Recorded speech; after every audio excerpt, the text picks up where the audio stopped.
Welcome to Ethanol Producer Magazine's top headlines from the past week. I'm your host, Jill Nelson. Fluid Quip Technologies' MSC protein project at Flint Hills Resources' Fairmont, Nebraska facility was named Project of the Year by Ethanol Producer Magazine.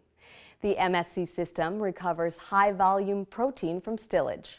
The Fairmont project marks the fourth MSC installation, with two more currently under construction. Fluid Quip Technologies is making the promise of the biorefinery a reality today, where the full potential of the crops in the fields are truly realized. Fluid Quip Technologies' MSC system helps to diversify ethanol plant revenue and is adding over 10 cents per gallon EBITDA today. Fluid Quip Technologies, the leader in co-product diversification. The U.S. EPA released its final E15 Rin Market Reform rule on May 31st.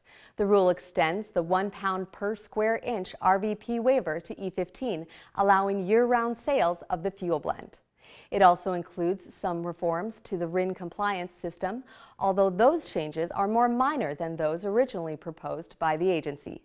EPA Assistant Administrator for Air and Radiation, Bill Wareham, explained the agency has decided to take a two-part approach to Rin market reform.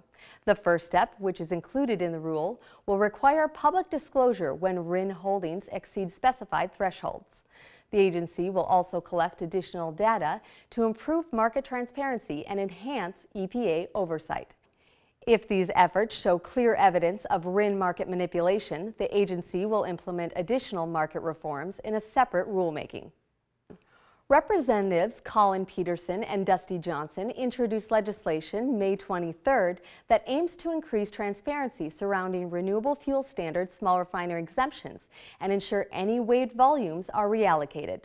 The bill, titled Renewable Fuel Standard Integrity Act of 2019, would ensure key information surrounding SREs is publicly disclosed.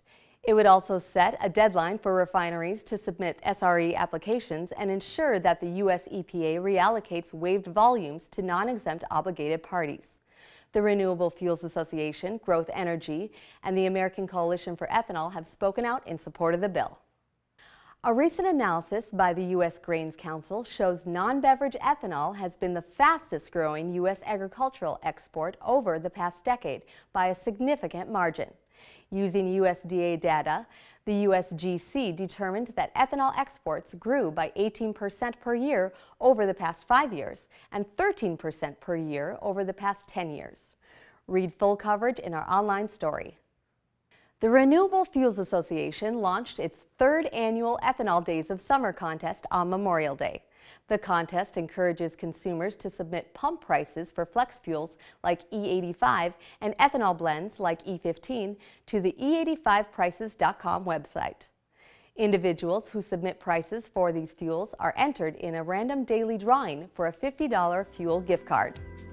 Thanks for tuning in. We'll be back next week with more of the ethanol industry's top stories.